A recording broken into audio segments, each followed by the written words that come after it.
Je représente ce soir la présidente de la CCI, Jennifer Sigaud, qui se trouve actuellement hors du territoire et s'excuse de ne pouvoir être présente. Je voudrais commencer par remercier toutes les personnes qui interviendront ce soir lors de ce rendez-vous d'économie dédié à la sûreté dans les entreprises et dans les locaux commerciaux.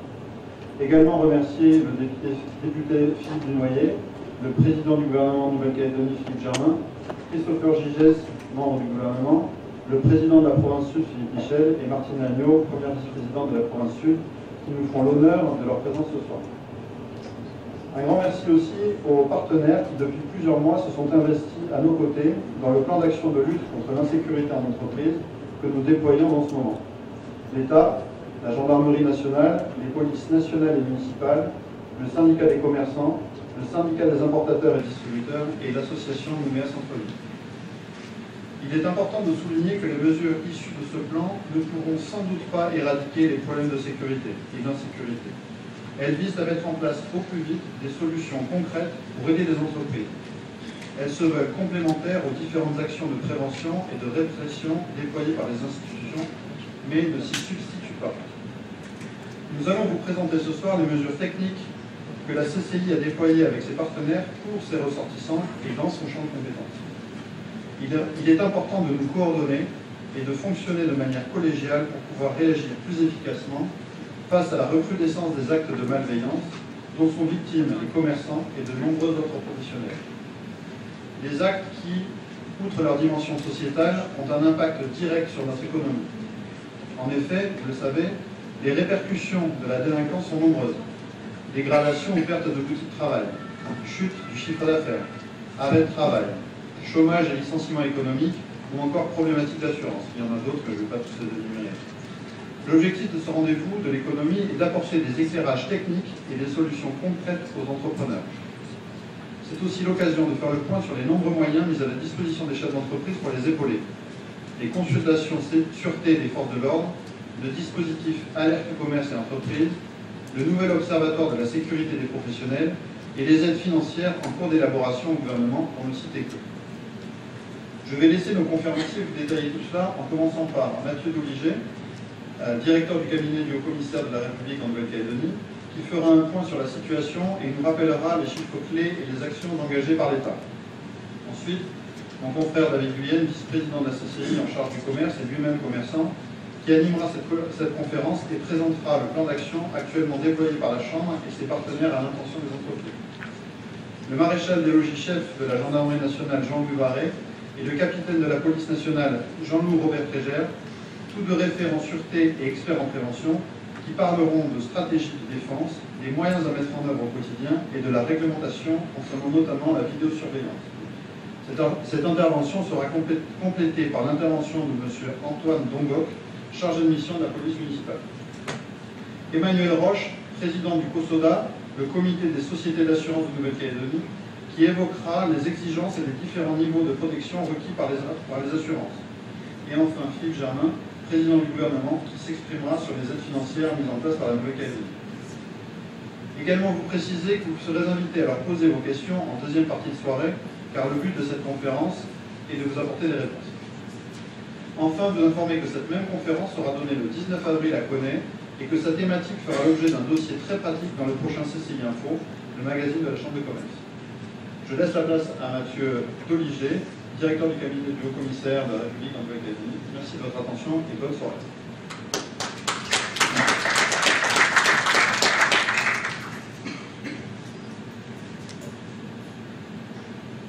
Merci, Monsieur le Président. Monsieur le Président, Monsieur le Député, Monsieur le Président de la Province Sud, Mesdames, Messieurs. Moi, l'objectif, c'est de pouvoir vous faire une présentation assez objective de la situation de la délinquance, et notamment celle qui vous concerne principalement, c'est-à-dire les vols dans les commerces. Et donc cette présentation se voudra complètement transparente. Il n'y a aucune volonté de cacher des chiffres, il n'y a aucune volonté de passer outre des éléments d'information. C'est de pouvoir vous donner des éléments assez clés sur ce qui s'est passé en 2017 et la tendance 2018. La Nouvelle-Calédonie, pour l'information un peu générale, est malheureusement confrontée à trois phénomènes de délinquance depuis plusieurs années. C'est une caractéristique vraiment typique de la Nouvelle-Calédonie et de la délinquance, c'est une forte intensité des cambriolages, c'est une forte intensité des vols de voitures, et c'est une forte intensité des coups et blessures volontaires, le tout, et quasi systématiquement, puisque dans 80% des cas, malheureusement, on retrouve une consommation excessive d'alcool, qui est un des phénomènes aussi marquants de la Nouvelle-Calédonie, puisque régulièrement le commissaire communique sur ces chiffres avec plus de 6600 ivresses publiques et manifestes qui ont été observées et prises en compte par la police nationale rien que sur le secteur de Nouméa. Donc ces éléments-là, c'est des éléments caractéristiques de la délinquance en Nouvelle-Calédonie, parce qu'il faut savoir que d'autres territoires d'outre-mer, alors je sais que la comparaison avec d'autres territoires est quelquefois problématique ou polémique, mais très honnêtement, par rapport à d'autres territoires d'outre-mer, la Nouvelle-Calédonie n'est pas confrontée aux violences physiques crapuleuses, n'est pas confrontée au vol avec violence. Alors, ça ne veut pas dire qu'il n'y en a pas, mais ça veut dire qu'il y en a vraiment très peu par rapport à d'autres territoires d'outre-mer ou par rapport à la métropole. Les vols à main armée n'existent quasiment pas ici en Nouvelle-Calédonie, mais pour autant, on a vraiment trois phénomènes particuliers, et là qui sont vraiment spécifiques du territoire calédonien. Ce qu'on appelle les atteintes aux biens, et c'est ça qui vous concerne aujourd'hui, les atteintes aux biens, c'est un acte d'appropriation frauduleuse, tel que le vol, ou c'est une atteinte directe, comme la dégradation. Et donc les atteintes aux biens, en 2017, étaient en recul de 1,3%. Alors vous allez me dire c'est très peu. Pour autant, c'est 129 faits de moins par rapport à l'année 2016, donc c'est quelque chose qui mérite d'être remarqué. Et depuis le début de l'année, on a une tendance qui s'est accentuée, puisqu'on est à moins 8% déjà depuis le début de l'année sur toutes les atteintes aux biens, et moins 186 faits, donc ça veut dire 186 personnes, 186 endroits, logements, qui n'ont pas été victimes d'un acte de délinquance. Et pour autant, on reste toujours, au niveau statistique, sur un chiffre qui est un peu supérieur à celui de la métropole quand on l'observe et quand on voit le ratio pour 1000 habitants. En 2017, on a un taux d'élucidation, donc ça c'est le nombre de faits qui ont été élucidés par les forces de police ou de gendarmerie, qui est aux alentours de 30%. Un fait sur 3 d'atteinte aux biens, et ça aussi c'est remarquable, c'est un élément important de la lutte contre la délinquance ici en Nouvelle-Calédonie. Un fait sur 3 est élucidé, donc ça veut dire qu'un fait sur 3, on arrive à trouver l'auteur. Alors ça ne veut pas dire que derrière il y a des suites judiciaires, c'est pas mon rôle de rentrer dans la réponse pénale qui est donnée, mais pour autant on sait et on est capable, pour un fait sur 3, de mettre en cause un individu ou plusieurs individus identifiés. Depuis le début de l'année, on est à peu près sur le même chiffre. On est aux alentours de 27-28% sur l'ensemble du territoire. Les cambriolages. Donc ça, c'est un élément marquant de la délinquance en Calédonie. En hausse de 3,5% en 2017, malgré la baisse des atteintes aux biens. Donc vous voyez, il y a des éléments, si on regarde uniquement l'item général, on peut s'en satisfaire, et pour autant, quand on regarde un peu plus dans le détail, on a des éléments qui nous montrent qu'il y a encore du travail à faire, et notamment sur la lutte contre les cambriolages. Depuis le début de l'année, on a une tendance qui est un peu inverse, moins 9 faits, pas grand-chose, mais pour autant, là aussi, c'est quelque chose qui est important. Ça veut dire qu'on est le travail qu'on est en train de mener avec l'ensemble des acteurs, avec les forces de police, de gendarmerie, porte un peu ses fruits. Particulièrement sur les cambriolages de logements, qui était une des caractéristiques de la délinquance en Nouvelle-Calédonie depuis des années. Et là, depuis 2 ans, on a un net recul en 2017, puisque c'est moins 182 faits. C'est pas accessoire, là par contre, c'est pas anodin. Donc ça veut dire moins 12,7%. Et on a une tendance qui, là aussi, pour 2018, se confirme. Donc ça veut dire que les mesures qui sont mises en œuvre, les mesures de prévention que l'ensemble des concitoyens, de nos concitoyens mettent en œuvre pour se protéger, portent leurs fruits. Ça veut dire que des opérations telles que l'opération Tranquillité Vacances, qui marche assez peu malheureusement ici en Nouvelle-Calédonie, portent également ses fruits parce que ça permet à la police et à la gendarmerie de venir de manière régulière pour s'assurer que le logement n'a pas été victime de cambriolage. Donc ça c'est quelque chose qui est important. Et malheureusement, et ça c'est quelque chose qui semble être ancré depuis quelque temps, on a les cambriolages de locaux d'activités professionnelles, commerciales, associatives qui sont en hausse. Alors ça ne veut pas dire que ce ne sont que des commerces. On a un item général qui s'appelle locaux d'activités professionnelles et associatives, les LAPA, vous en entendrez parler. Donc ça veut dire que le local d'une assoce, c'est dedans, les écoles, c'est dedans, les locaux commerciaux, c'est dedans. Donc on a quelque chose d'assez global. Et là, malheureusement, on a une forte hausse qui a été observée en 2017. Et depuis le début de l'année, on a une tendance qui malheureusement se confirme avec 43 faits supplémentaires sur les locaux d'activité. Donc depuis le 7 mars, à l'issue d'un état-major de sécurité, le haut-commissaire a annoncé des efforts immédiats qui se sont traduits sur le terrain.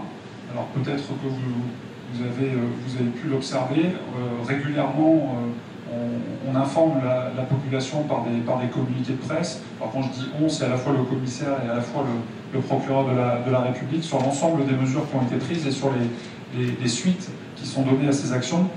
Ça se traduit très concrètement par une augmentation du nombre de patrouilles, donc une augmentation du nombre de gendarmes qui sont présents sur le Grand Nouméa, plus 10%, ça veut dire qu'on est à peu près au maximum. Par exemple sur le week-end dernier, c'était 18 patrouilles qui étaient sur le Grand Nouméa dans la nuit de samedi à dimanche. Sur la zone police, c'est un doublement des patrouilles qui a été annoncé. Là aussi, on a jusqu'à 10 patrouilles qui quadrillent la commune de Nouméa, en ciblant bien évidemment, et vous vous en doutez, les quartiers les plus touchés, les lieux où il y a le plus de commerce, et les endroits où malheureusement on a observé le plus de cambriolage de locaux industriels et commerciaux, parce que c'est vraiment notre cible et notre cœur d'action depuis maintenant quelques semaines. On a recentré l'ensemble des opérations de lutte contre la délinquance pour les orienter quasi exclusivement dans la lutte contre les cambriolages. Et puis, des mesures complémentaires vont être prises dans le cadre de la police de la sécurité du quotidien. Alors, peut-être en avez-vous entendu parler, mais la Nouvelle-Calédonie va être territoire d'expérimentation de la police de sécurité du quotidien. Donc ça veut dire qu'il y a des mesures complémentaires qui vont être mises en œuvre. Ça va se traduire par la création d'une unité spécifique sur le quartier de Pierre-Lanquette, Montravel, donc quartier dans lequel se situe la zone d'activité de Pucos, qui est aussi une des cibles des cambriolages de locaux commerciaux, donc avec une unité complémentaire, supplémentaire. Alors pour l'instant, aucun élément nous a été communiqué par le ministère de l'Intérieur sur la dimension de ce groupe de sécurité de proximité, mais pour autant, on s'oriente vers une quinzaine d'effectifs supplémentaires qui seront dédiés à la lutte contre la délinquance dans ce quartier qui sera qualifié de quartier de reconquête républicaine. Donc ça, c'est pas non plus... Alors c'est quelque chose qui devrait être mis en œuvre au plus tard pour le 1er septembre. Les deuxièmes mesures, c'est des mesures... Alors, les premières étaient des mesures de lutte contre la délinquance, des mesures répressives. Les deuxièmes, que je voulais vous présenter, ce sont des mesures qui ont plus des vocations préventives. Et donc, la présence ce soir des deux référents sûreté, police et gendarmerie, bien évidemment, sont là pour vous exposer les mesures à mettre en œuvre. Mais ce qui a été demandé et annoncé, c'est que lors de ces patrouilles, un contact avec les commerçants, bien évidemment, serait pris de manière régulière.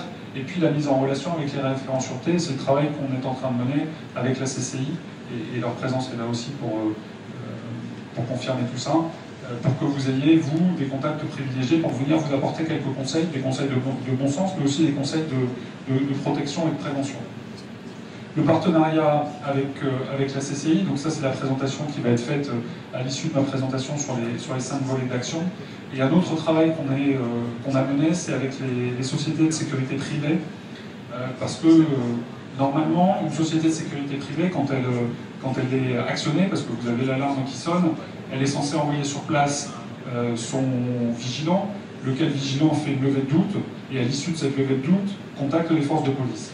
Depuis quelques semaines, il a été décidé de passer outre cette levée de doute et de faire en sorte que, dès qu'il y avait une alarme qui était déclenchée, les forces de police et de gendarmerie qui sont sur le terrain se rendent immédiatement sur les locaux pour pouvoir procéder le plus vite possible à d'éventuelles interpellations. Alors dans certains cas, on est sur du déclenchement intempestif et malheureusement on se déplace pour rien, mais c'est pas très grave. Mais dans d'autres cas, ça nous a permis d'interpeller directement des auteurs de cambriolage. On sera, et là je vais être très honnête avec vous, on est dans l'incapacité de mettre un policier devant chaque commerce, vous vous en doutez bien. Et c'est même pas le sens d'une démocratie comme celle de la France et comme ça doit se traduire ici en Nouvelle-Calédonie. Pour autant, on est particulièrement vigilant et notre objectif, c'est bien évidemment de dissuader, c'est le sens de la présence renforcée sur le terrain, et c'est aussi d'aller pouvoir interpeller et déférer devant la justice les auteurs de cambriolage ou d'actes de délinquance. Ça porte ses fruits, puisque bon nombre d'auteurs ont été interpellés. On a encore récemment interpellé une dizaine d'auteurs de cambriolage rien que la semaine dernière. Donc ça veut dire que l'action marche. Malheureusement, on n'arrive pas encore à inverser cette tendance. Voilà globalement ce que je voulais vous présenter. Bien évidemment, je me tiens à votre disposition s'il y a des éléments complémentaires que vous souhaitez sur cette présentation et sur l'état de la délinquance ici en Nouvelle-Calédonie. Merci. Merci Monsieur le Directeur. Donc je vais vous présenter le plan d'action en vous rappelant qu'il est issu d'un groupe de travail qui a commencé au mois de janvier et qui a réuni donc, des référents de sûreté de la police, de la gendarmerie, mais également les polices municipales et des professionnels à travers le syndicat des commerçants, le syndicat des importateurs, les élus de la CCI en industrie, commerce et services. Donc voilà, nous avons abouti à ce plan que nous espérons le plus pratique et le plus concret possible.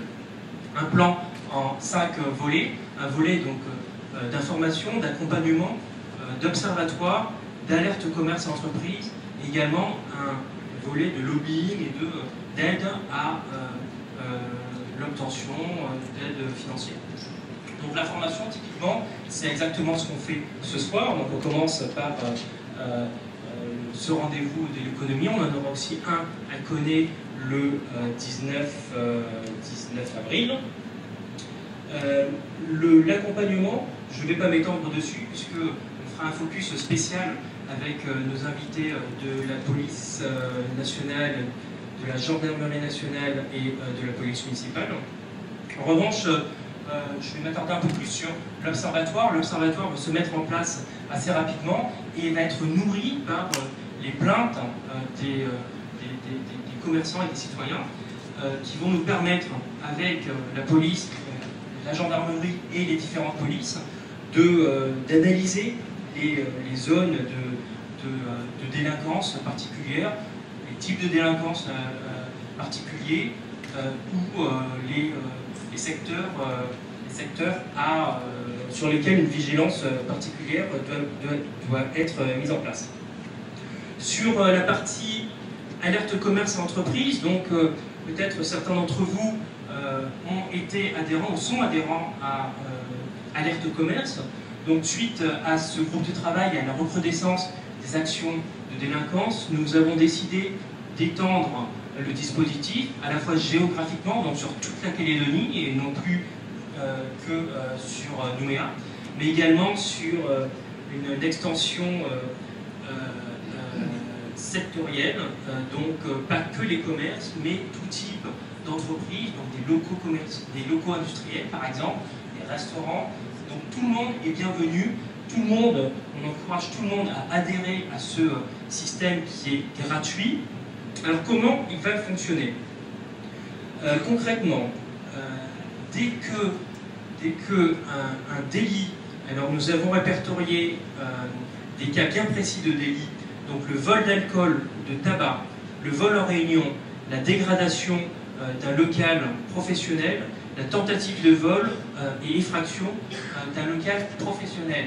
Dès que ce type d'action sera porté à la connaissance des forces de police ou de gendarmerie, ces forces de police vont émettre un SMS à tous ceux qui auront adhéré au système. Et donc, sur la commune, donc la commune de Nouméa par exemple, ou la commune du Mont-d'Or, les ressortissants recevront une alerte mentionnant le lieu, le type de délit, et donc ce sera à eux de d'augmenter la vigilance, leur vigilance dans leur commerce ou entreprise. Sur la partie Grand Nouméa, la mise en place du système complet sera effective à partir du 16 avril. Nous sommes en train de travailler avec les services informatiques pour l'extension donc à Mondor, Païta, Nimbéa. Dès à présent, nous avons Nouméa et Bourail, mais pendant les prochains mois, tout le monde peut adhérer au système de n'importe quelle commune et nous traiterons toutes les alertes. Par la suite, donc, nous allons nous rapprocher des communes qui sont nos partenaires pour que un maximum de communes adhèrent au dispositif.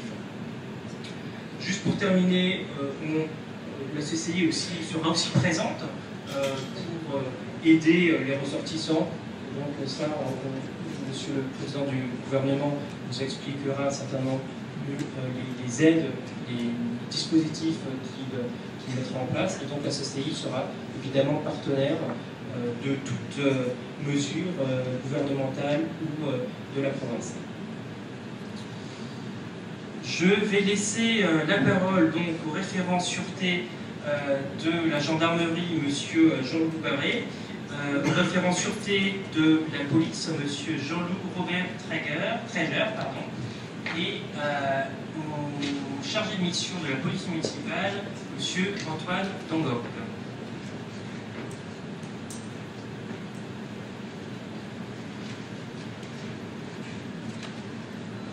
Donc, messieurs, dames, bonsoir. Je suis le maréchal de chef Jean-Loup Barré, plus particulièrement en charge de la prévention technique de la malveillance sur la zone de gendarmerie nationale. Je vais intervenir donc dans le cadre de la prévention technique de la malveillance, zone nord de la police nationale, le capitaine Jean-Loup Robert Treger, qui lui prendra la partie dédiée à la vidéoprotection dans les commerces. Donc il va s'agir pour moi de vous présenter ce qu'est la prévention situationnelle et prévention technique de la malveillance. En fait, le terme prévention situationnelle est inscrit dans la loi.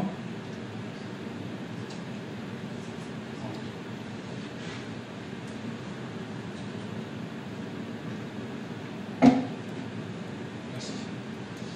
Donc, le terme de prévention technique de la malveillance, ou de prévention situationnelle plutôt, est inscrit dans la loi depuis 2002. Donc c'est une évolution de la doctrine voulue gouvernementale en matière de prévention des atteintes aux biens et aux personnes dans le cadre de l'urbanisme et de l'architecture.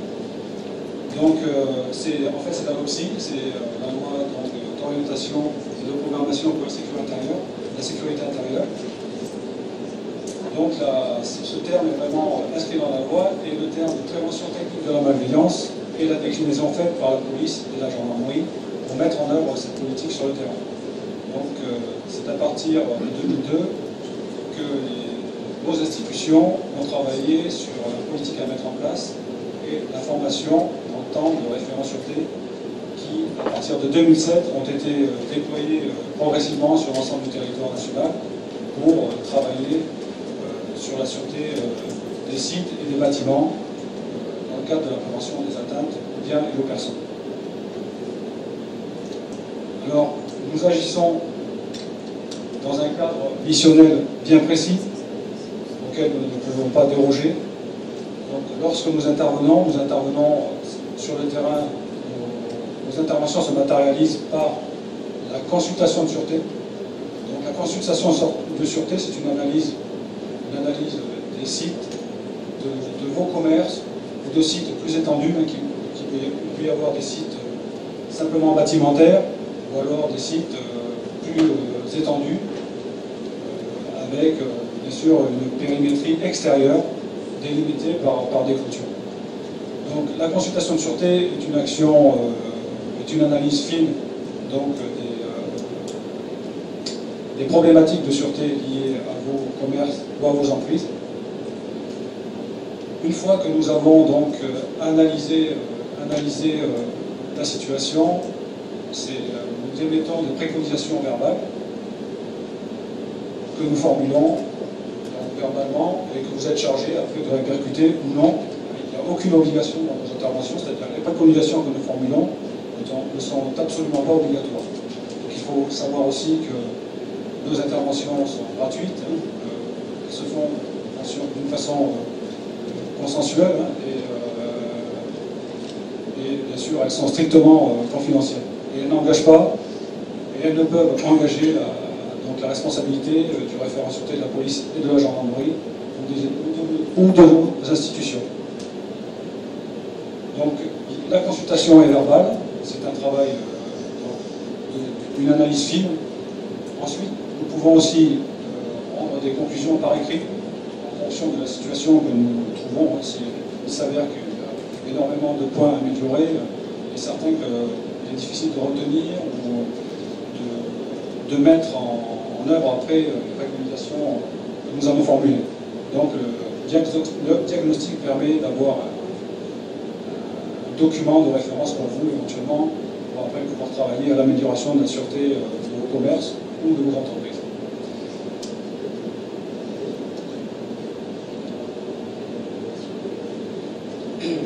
Excusez-moi, donc pour le diagnostic de sûreté, c'est une analyse qui est quand même un petit peu plus poussée, dans le sens où on va rentrer dans l'organisation même de l'entité, que ce soit les employés, la gestion des entrants, les flux de personnes. Donc c'est quand même un document beaucoup plus lent à mettre en œuvre, je sais pas, une 30 ou une quarantaine de pages. Et donc je voulais juste préciser cet aspect-là.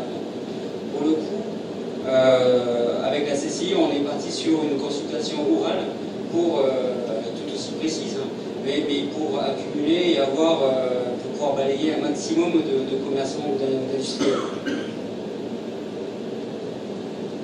Donc bien sûr, nous sommes en charge, nous sommes aussi spécialisés en mesure de faire une expertise en matière d'installation de vidéoprotection et de vous donner des conseils en la matière.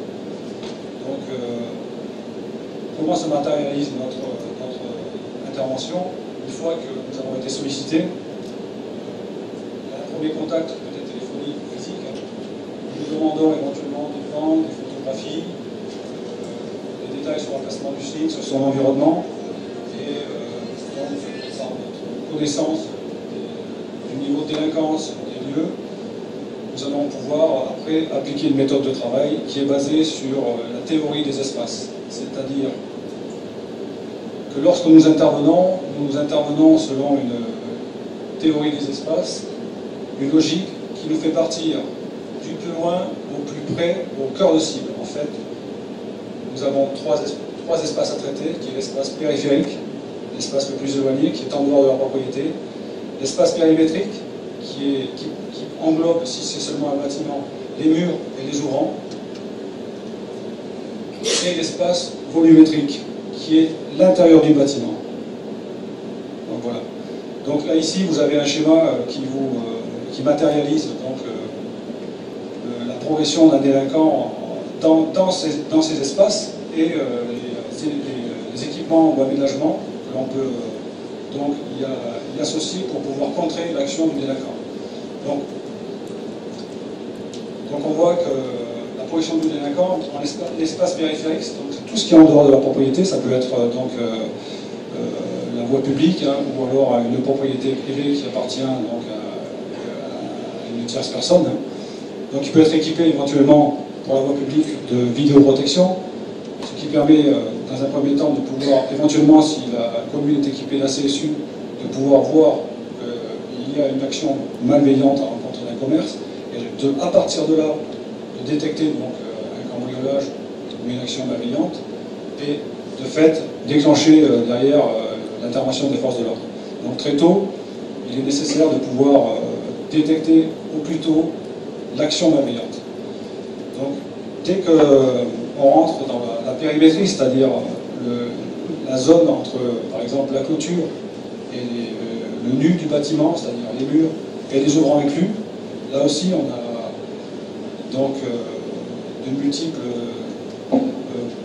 possibilités d'action pour renforcer la sécurité et la sûreté de l'emprise. Donc il s'agit de la mise en place d'une clôture de bonne facture, parce que l'homogénéité des systèmes est extrêmement importante, c'est-à-dire quand on met une clôture autour d'un site, je vous donne cet exemple parce qu'il est parlant, il s'agit qu'elle soit d'une hauteur satisfaisante et surtout dissuasive, et qu'on n'ait pas par exemple une périmétrie globale à 2 mètres et un portail à 1,40 m. Parce que là on est sûr qu'on offre on sait que le délinquant passera systématiquement par l'endroit le plus facile. En général, le délinquant est un être rationnel et lui, ce qu'il va faire, c'est chercher le point faible du lieu qu'il va vouloir cambrioler ou attaquer. Donc, en l'occurrence, donc là, cet aspect mécanique et périmétrique est très important car c'est ce que va voir le délinquant en premier. Donc, c'est ce qui va lui permettre de peut-être dissuader du passage à l'acte, ou alors s'il constate une faiblesse, il va continuer son action et arriver sur une zone plus sensible encore et se rapprocher du cœur de cible et de son objectif.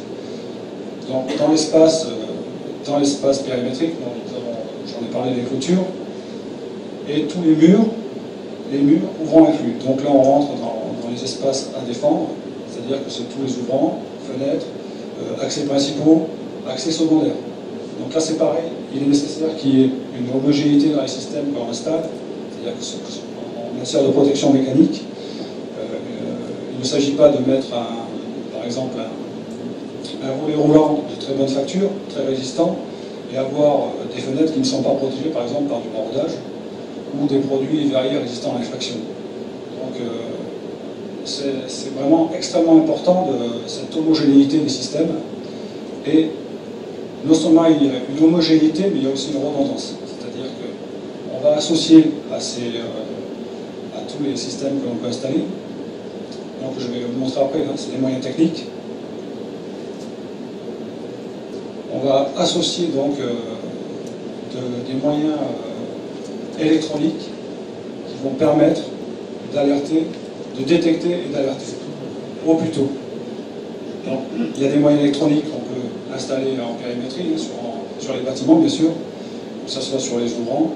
C'est-à-dire que bien souvent, là, ce qu'on est amené à constater, notamment sur les derniers faits qui vont créer les mois, on se rend compte que c'est sûr, le fait que la pluralité d'auteurs fait qu'ils ont plus de force, qu'ils arrivent à soulever des volets roulants de bonne facture, mais aussi qu'il n'y a pas forcément de détection liée à cette protection mécanique. C'est-à-dire qu'il est très important que dès le départ, on puisse détecter de façon électronique donc, une attaque d'une devanture.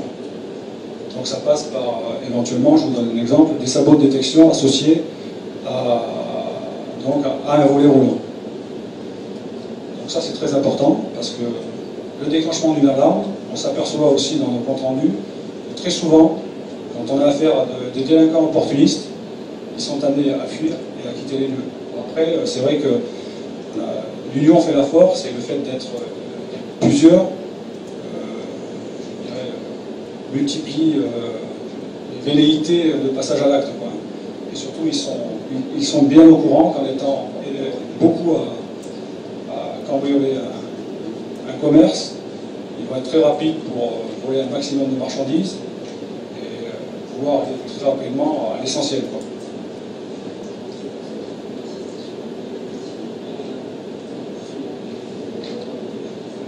Voilà, donc là, ce volet de détection dans la périmétrie, donc sur tout ce qui est façade du bâtiment, était vraiment très très important à prendre en compte. C'est-à-dire que c'est ce que va voir le délinquant en premier, c'est ce qui va le dissuader. Pour nous, s'il y a dissuasion, bon, elle n'est pas quantifiable, mais c'est l'idéal.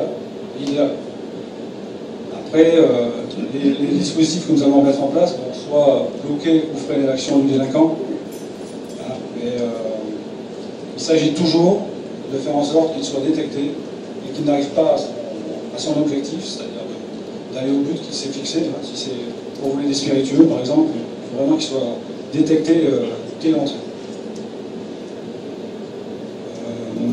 Dans le cadre j'ai aussi un exemple à formuler, c'est-à-dire que dernièrement, un supermarché a été donc cambriolé.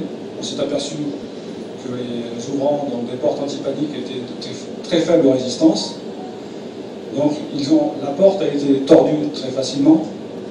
Donc les délinquants ont pu passer sous la porte sans déclencher de système électronique d'alarme, parce que le détecteur était placé dans la partie supérieure de la porte, donc il n'a pas été désolidarisé du reste de la porte, donc ça n'a pas déclenché l'alarme. Donc les gars sont rentrés, et là ils ont pu braquer dans le magasin et commettre un gros préjudice en vol d'alcool. Il n'y a pas eu d'acte de sabotage, mais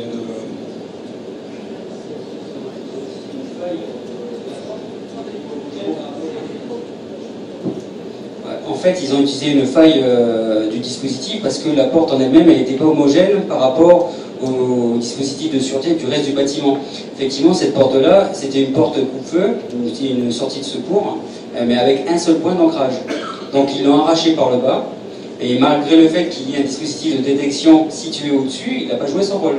Parce que la porte en elle-même, elle n'était pas de qualité suffisante pour résister à une effraction. Et c'était le point d'entrée et le point faible en fait du site en lui-même. Et surtout, le point faible qui mérite d'être signalé, c'est que derrière, une fois qu'ils sont rentrés à l'intérieur, il n'y avait pas non plus de détection de présence à l'intérieur du bâtiment. Donc, en volumétrie, dans le cadre de la redondance du système, normalement, il aurait dû y avoir présence d'un détecteur volumétrique qui aurait détecté l'entrée des délinquants à l'intérieur et qui aurait déclenché l'alarme systématiquement. Et bien sûr, après, les forces de l'ordre ont été alertées. En l'occurrence, là, je ne sais pas s'il n'y avait qu'un vigile. Donc le vigile était tout seul, ils étaient une quinzaine. Donc la l'union fait la force. On se rend bien compte que les possibilités d'action pour le vigile sont compliquées. Donc il n'a pu faire que le 17. Et pendant les 3 minutes où ils sont rentrés dans le commerce, bien sûr, pas d'alarme, donc ça ne les dérange pas. Ils ont pu faire leur course en quelque sorte. Donc il n'y a pas eu de dégradation grave commise à l'intérieur, c'est une chance. Ce n'est pas toujours le cas. Et donc les gars, on voit carrément qu'ils font leur course tranquillement. Ça dure 3 minutes, mais c'est pour vous mettre, en fait, pour vous faire toucher du doigt que la méthodologie, la redondance des systèmes, l'homogénéité, la redondance et la complémentarité des systèmes que nous avons préconisés pour assurer la sûreté des commerces est très importante.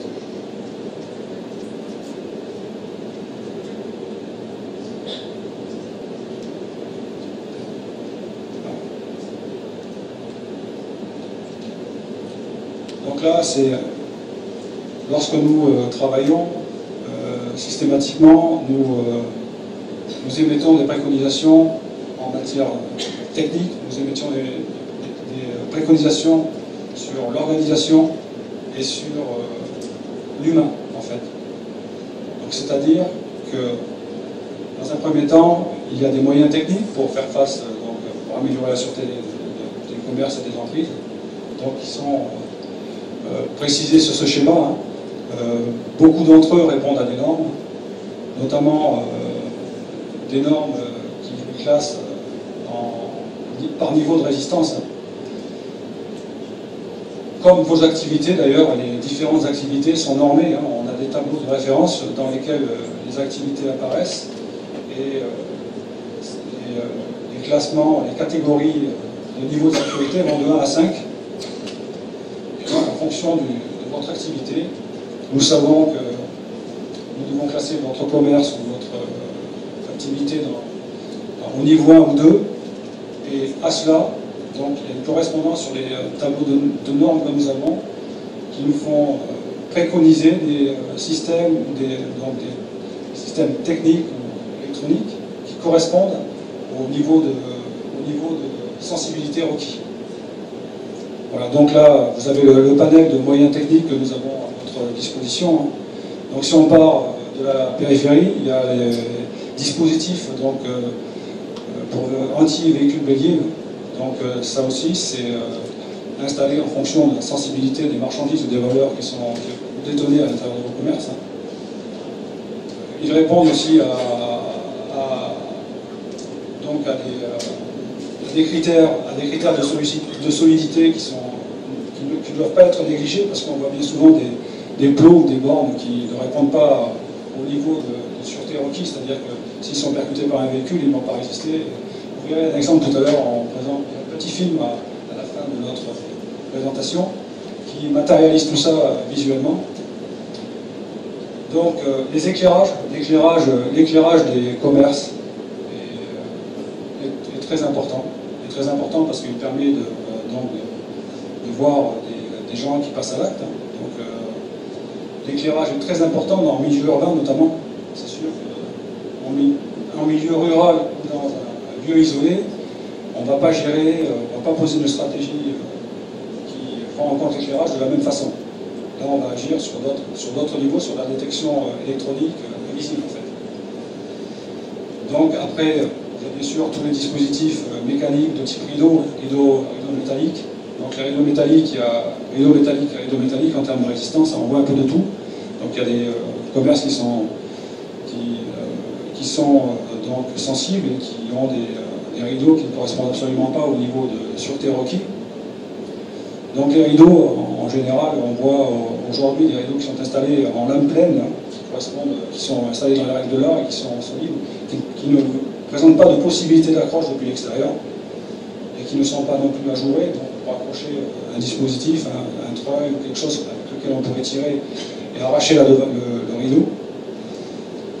Donc il existe aussi des rideaux micro-perforés, donc avec des systèmes anti-débondage qui permettent de voir de l'extérieur, on peut voir à l'intérieur, c'est-à-dire que malgré que le rideau soit positionné, les passants ou les forces de l'ordre voient ce qui se passe à l'intérieur du magasin ou du commerce. Voilà, donc après, il y a tout ce qui est volets. Les volets, c'est pareil, c'est les volets qui protègent une fenêtre. Si le commerce est sensible, il va être homogène, c'est-à-dire qu'il va être de la même classe de résistance que les rideaux. Les portes, c'est vrai, il y a un peu de tout aussi. Elles sont en général aussi de faible résistance parce que c'est des portes en aluminium avec des parties donc en verre ou en PVC. Donc en général, elles sont de très faible résistance, d'où l'absolue nécessité de protéger cette porte avec un rideau sous détection électronique. Donc les portes aussi, pareil, elles sont de niveaux différents de résistance. Il y a des classes qui correspondent à différents niveaux. Il y a des portes blindées, il y a des serrures aussi. Donc tout cela, ce sont des produits normés qui peuvent résister entre 5 et 15 minutes à des attaques avec des matériaux lourds, et donc des outils.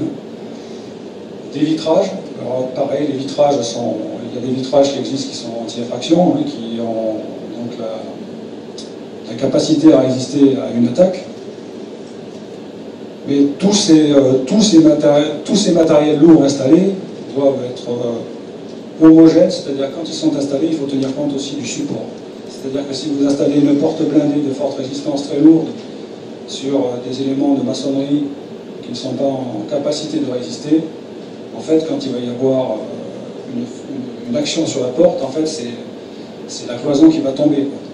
Et donc là, tout ça, c'est à prendre en compte dans la façon d'approcher les installations, et ça fait partie aussi de notre analyse.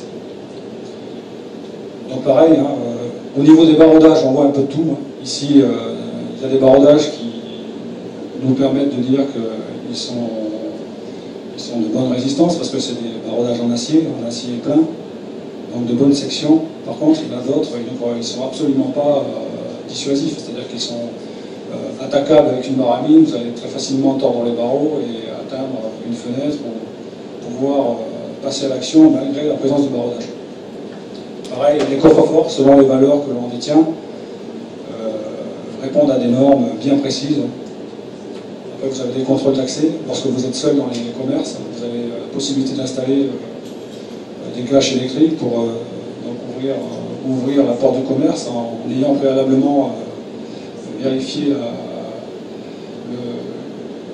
le client, du moins l'état physique du client, éventuellement, et s'il ne présente pas toutes les garanties, donc laisser la porte fermée. Et bien sûr, tous les systèmes tous les systèmes d'alarme que l'on connaît, hein, qui sont multiples.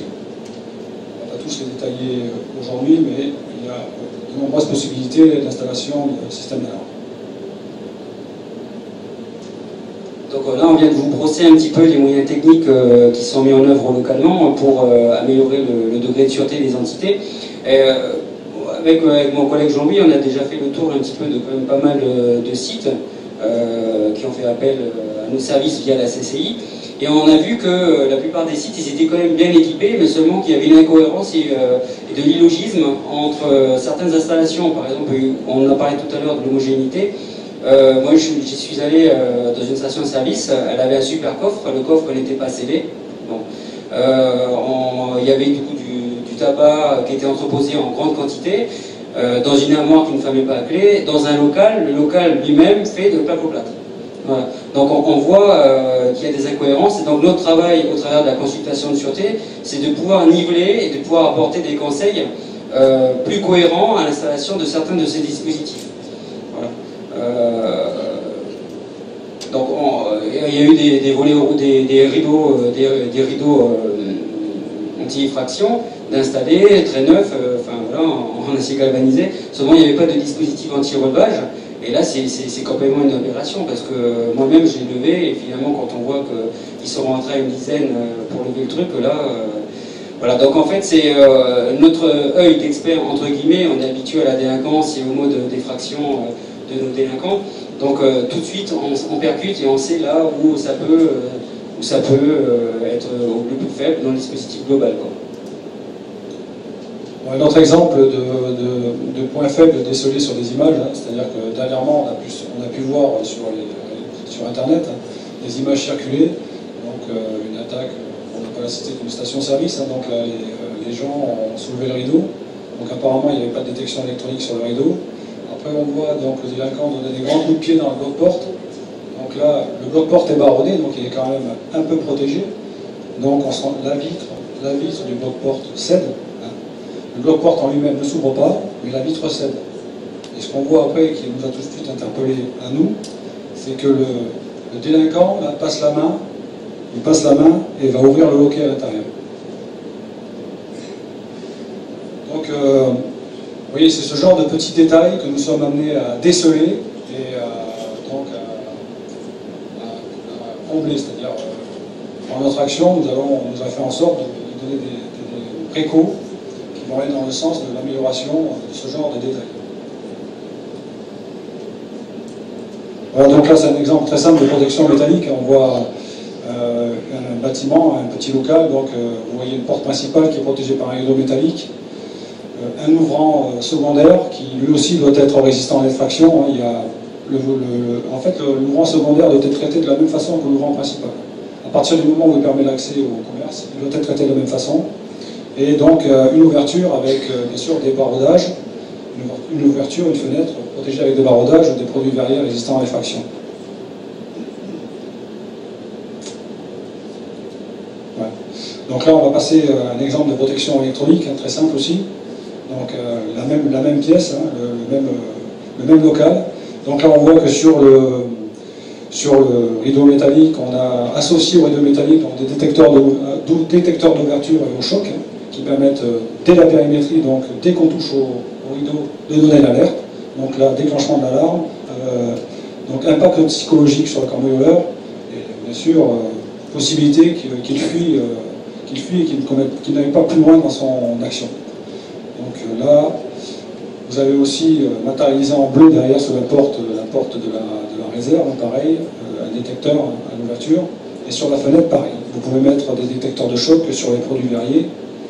Donc si vous n'avez pas de baroudage, vous pouvez toujours associer des détecteurs de choc. Voilà. Et sur l'accès secondaire, la présence d'un luminaire hein, qui se déclenche de l'intérieur ou par la présence d'un individu, qui permet de sécuriser, si vous sortez par derrière, la sortie de votre... quand vous sortez de votre commerce, par exemple, à la fermeture et que vous êtes seul.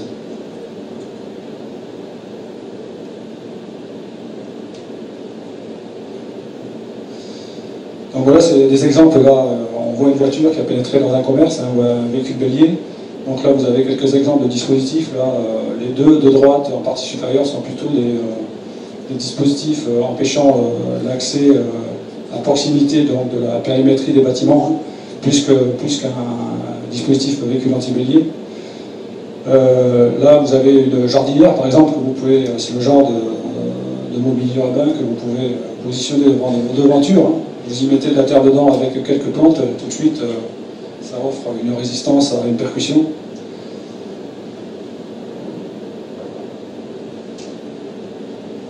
Voilà, vous avez quelques exemples de faits divers qui se sont produits dernièrement. Hein. Là, on voit bien sur les deux photos du bas, donc sur la partie droite là-bas, donc le rideau roulant métallique qui a été soulevé, et derrière le bloc porte vitré qui a été explosé, donc qui a permis l'accès des délinquants. Et là, je suppose pareil qu'il n'y avait pas de détection. En fait, le détecteur, le sabot de détection sur l'ouvrant en périmétrie, sur le volet roulant, est très important, parce qu'il a pour objectif vraiment de dissuader le délinquant de continuer son action. Là, on voit aussi dans la deuxième photo à gauche, là, les délinquants qui sont en train de... On voit qui court en haut, ils ont le visage dissimulé. Donc là, vous voyez que la vidéoprotection a joué son rôle, mais elle ne permet pas éventuellement une identification formelle, mais par les vêtements, éventuellement, on peut avoir des indices pour pouvoir après identifier et interpeller les auteurs de ces faits. Voilà, là, nous étions dans les mesures techniques. Après, nous rentrons, notre travail aussi est de préconiser des améliorations dans le cadre des mesures organisationnelles et humaines, pardon. Donc, bien sûr, vous maniez tous de l'argent, hein, il vous arrive d'avoir certainement des fonds de caisse importants, donc il est très important de les manipuler hors la vie du public, hors la vue du public.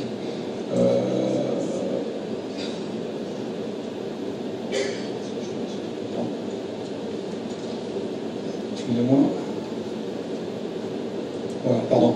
J'étais allé un peu trop loin, c'était la diapo d'avant. Donc, gardez un minimum d'argent dans vos fonds de caisse. Hein. C'est-à-dire que si vous devez faire un roulement et hors la vue du public, à intervalles réguliers dans la journée, et donc éventuellement mettre une partie de votre recette dans un coffre hein, qui est dissimulé dans un bureau et sécurisé pour ne pas non plus attirer les convoitises. Hein, parce qu'il m'est arrivé de voir moi, des tiroirs caisses qui croulaient de billets, hein, c'est-à-dire donc qui étaient vraiment... on peut se dire qu'un délinquant potentiel qui voit une telle recette ou un tel niveau en somme d'argent dans le tiroir caisse peut être amené à passer à l'acte pour justement agresser le commerçant s'il est seul et lui voler une partie de sa recette. Donc d'où l'utilité de faire des dépôts en banque réguliers et de gérer son argent à l'intérieur de son commerce pour en avoir le moins possible dans la caisse. Donc il est nécessaire aussi, bien sûr, d'entretenir des relations conviviales avec votre voisinage, c'est-à-dire que vos collègues commerçants alentours doivent être... vous devez parler entre vous hein, des problématiques de sûreté. Vous signalez mutuellement la présence d'individus ou de véhicules suspects qui pourraient donc stationner à proximité de vos commerces. Et bien sûr, de fait, le signaler à la gendarmerie qui passera dans le cadre de son service normal pour vérifier donc, sur place les faits. Donc il est très important aussi pour vous de soigner l'aménagement de l'intérieur de vos commerces. Ça c'est extrêmement important, l'aspect de rangement, de propreté. En fait, plus le commerce va être rangé de façon... voilà, il faut que ça soit rangé de façon logique et cohérente, c'est-à-dire que vous devez avoir par exemple une visualisation facile sur les marchandises, les marchandises qui ont le plus de valeur, et les mettre le plus près possible, par exemple du comptoir, pour que vous ayez en permanence une vision dessus, ou les mettre dans les sécuriser dans des présentoirs. Donc là aussi, pareil, hein, il m'est arrivé de voir des devantures, notamment dans un commerce, au niveau de la vitrine, des objets facilement accessibles, notamment des lunettes chez un opticien. C'est-à-dire que là, si vous avez de nombreux clients dans le magasin et que vous êtes affairé à vous occuper d'un client et que vous êtes seul, eh bien, systématiquement, on dit que l'occasion fait le larron, mais certaines personnes, quand même qu'on ne soupçonne pas, seront peut-être tentées de dérober très facilement une paire de lunettes qui est donc sur le présentoir facilement accessible en vitrine. Donc d'où là aussi la nécessité de prendre des dispositions pour sécuriser l'agencement de sa vitrine. Donc là aussi, pareil, hein, il est absolument nécessaire de ne pas obstruer complètement sa vitrine par la position d'affiches ou par donc, un agencement de sa vitrine trop qui ne favorise pas la surveillance depuis l'extérieur en fait. Donc c'est-à-dire que si les gendarmes sont amenés à passer ou la police, une vitrine obstruée empêche les forces de l'ordre de voir à l'intérieur, et si il y a une agression ou un acte de délinquance commis, on n'est pas en mesure de le déceler en passant. C'est-à-dire que si vous n'êtes pas en capacité de donner l'alerte, la police ou la gendarmerie en passant ne seront pas en mesure non plus de déceler l'agression. Donc pareil, hein, quand les commerces sont sensibles, on peut très bien, à l'arrivée au sein de son commerce, mettre un code de bonne arrivée, c'est-à-dire placer un objet ou allumer une lumière qui permet de dire que quand vous êtes rentré, rien de particulier ne s'est déroulé. Alors ça c'est très intéressant, hein, parce que quand vos commerces sont extrêmement bien sécurisés, la seule action possible après, c'est l'agression du commerçant. Donc c'est l'agression du commerçant quand il arrive sur le lieu de son travail, ou une agression à son domicile, pour après l'amener à faciliter l'ouverture du commerce, de la cible. Donc voilà, ça c'est extrêmement important. Voilà, donc vous devez faire preuve de vigilance hein, pour bien sûr appréhender tout événement inhabituel. Donc groupe d'individus ou véhicules suspects aux abords des commerces. Donc là, je vous l'ai dit tout à l'heure, l'ouvrant secondaire doit être traité comme l'ouvrant principal. Hein. On ne doit pas déroger à cette règle, parce que systématiquement, le délinquant passera par là où c'est le plus facile. Et même quand ils sont dans un état sous l'emprise de l'alcool ou de stupéfiants, ils sont capables de trouver le point faible. Voilà, donc il est nécessaire aussi de ne jamais quitter l'établissement sans l'enfermer. Même pour un court moment, sans le fermer à clé. Et bien sûr, selon les cas, hein, selon la sensibilité du commerce que vous avez à gérer, donc il faut éviter d'être seul à la fermeture, hein, et donc de faire appel à une tierce personne pour éventuellement sortir avec vous pour sécuriser la fermeture du commerce. Voilà, messieurs, dames, ce que l'on peut donc préconiser en matière. Et bien sûr, la sûreté, c'est l'affaire de tous. Hein. Donc humainement, vous devez avoir des contacts avec vos voisins, mais vous devez aussi faire prendre conscience à vos employés, si vous en avez, que la sûreté est l'affaire de tous. Il ne s'agit pas de ne pas, si vous avez des employés, il faut vraiment sensibiliser à la question et qu'ils vous disent ce qui ne va pas, pour que vous soyez en mesure après de répercuter au niveau des gendarmes, par exemple, ou de la police, pour que nous adoptions la posture adéquate. Voilà, monsieur, je vais passer le micro au capitaine pour la partie vidéoprotection. Je vais juste préciser que nous mettrons en ligne la présentation, hein, bien sûr, donc n'ayez pas peur, c'est très fourni, mais vous pourrez télécharger la présentation. Donc voilà, la vidéoprotection, auparavant on appelait vidéosurveillance, ça s'appelle plus comme ça, c'est la vidéoprotection. L'avantage qu'elle offre, c'est que c'est quand même un super outil au service de la sécurité. Elle permet notamment d'améliorer la prévention de la délinquance, parce que ça a un effet quand même dissuasif, ça renforce le sentiment de sécurité, elle permet également de détecter lorsqu'il y a des mouvements ou faire des levées de doute au travers d'un champ de caméra. mais également, a posteriori de la commission de l'infraction, elle permet de surtout matérialiser le méfait qui a été exécuté par le délinquant, mais également à aider à l'identification. Donc on a vu que sur Nouméa, les dispositifs de vidéoprotection ont nettement augmenté. Voilà. Donc, ce dispositif de vidéoprotection, en fait, excusez-moi, ça joue, voilà, c'est très cadré par la loi. Auparavant, les dispositifs relevaient de la loi de 95, et à partir du moment où on a voulu créer un code de la sécurité intérieure au mois de mai, on a intégré le volet vidéoprotection à l'intérieur. Donc depuis le mois de mai 2012 les dispositifs de vidéoprotection sont définis par certains articles. Donc là vous voyez donc les premiers articles traitent des dispositions générales en matière de vidéoprotection. On parle un petit peu de terrorisme. Après, dans le second volet, on parle du fonctionnement même des dispositifs, avec également le rôle des commissions départementales de vidéoprotection.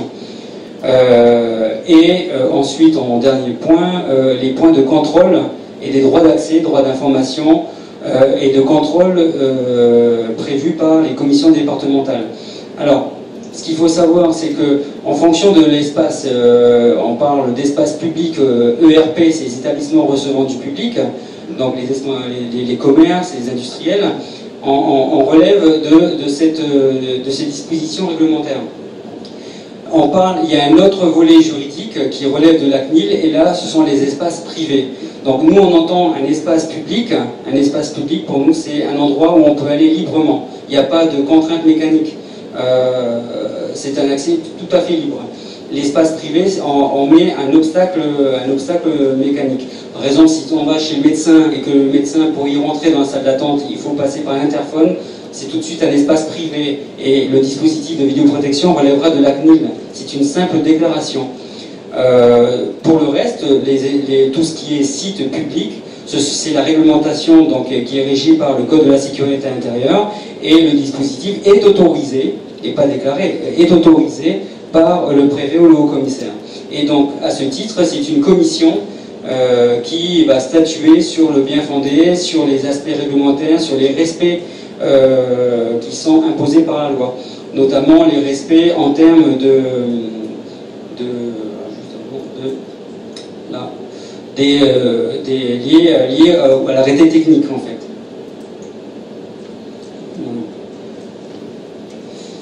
Voilà. Donc, je voulais indiquer, donc, la voie publique, c'est un lieu public, donc c'est la commission départementale qui va statuer et le haut-commissaire va prendre un arrêté d'autorisation. Idem pour les établissements ouverts au public, donc ERP. Et donc, je vous le disais, les lieux privés sont soumis à simple déclaration auprès de la CNIL. Voilà, donc un petit peu le volet vidéoprotection. Je vais laisser la parole à mon collègue de la police municipale qui va vous faire une petite allusion au dispositif de la vidéoprotection de la ville, qui est quand même un dispositif très étoffé, assez novateur, et donc je lui laisse la parole. Bonsoir.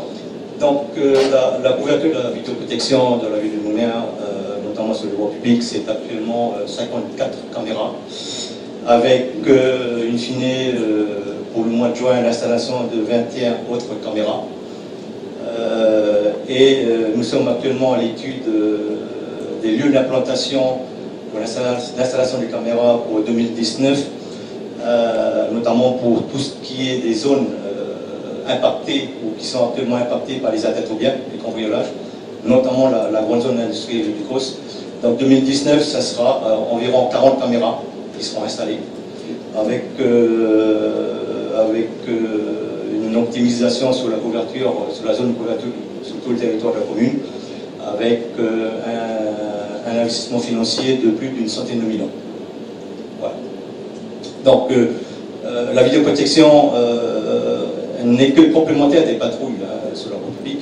La vidéoprotection permet aux patrouilles qui sont sur la voie publique de répondre à un événement particulier ou à lever un délit. Voilà. Il faut savoir également que grâce à la vidéoprotection, les services de police nous adressent bon an, mal an, une centaine de réquisitions judiciaires qui vont leur permettre, si vous voulez, d'identifier les auteurs des faits, de pouvoir les interpeller et ensuite les déférer devant la justice. Donc c'est actuellement 5 opérateurs, aussi bien en radio qu'en vidéoprotection, qui tournent et qui travaillent en H24 à roulement. 24 heures sur 24, si vous voulez. Il y a une surveillance des caméras qui permet aux patrouilles d'intervenir et d'être plus réactives, aux patrouilles police nationale comme police municipale, afin de lever les doutes, soit d'interpeller les auteurs des faits.